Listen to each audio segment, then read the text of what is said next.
Hi everyone. ఇప్పుడు భగవద్గీత ఆవిర్భావం గురించి తెలుసుకుందాం.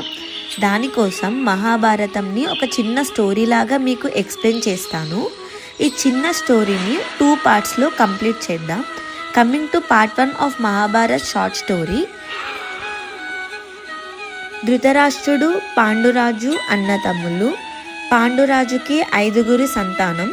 వీరినే పాండవులు అంటారు. ధర్మరాజు, భీముడు, అర్జునుడు, నకులుడు, సహదేవుడు అని వారి పేర్లు. ధర్మరాజు సహజంగా మంచి గుణాలు కలిగిన ధర్మమూర్తి. అతని సోదరులు వినయ విధేయతలు కలిగి అన్నగారి మాటను జవదాటని బుద్ధిమంతులు. చిన్నప్పుడే వీళ్ళు వాళ్ళ తండ్రిని కోల్పోయారు. ఇక ధృతరాష్ట్రుడు పుట్టుకతోనే అంధుడు. అతనికి 100 మంది సంతానం. వారే కౌరవులు. దుర్యోధనుడు వారిలో పెద్దవాడు. అసూయకి, అహంకారానికి, స్వార్థానికి, వంచనకి ఇతడు మారుపేరుగా ఉండేవారు. పాండురాజు చనిపోవడం వలన, ధృతరాష్ట్రుడు అంధుడు అయిన కారణం వలన దుర్యోధనుడే అతని రాజుగా ప్రకటించుకొని తన తండ్రి తరపున రాజ్యాన్ని పాలిస్తూ ఉండేవాడు.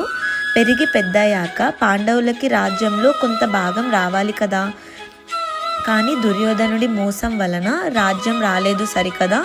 12 సంవత్సరాలు అరణ్యవాసం చేయవలసి వచ్చింది. 1 ఏడాది విరాట రాజ్యంలో అజ్ఞాతవాసం కూడా చేయవలసి వచ్చింది. 13 సంవత్సరాల గడువు తీరాక పాండవులు రాజ్యానికి తిరిగి వస్తారు.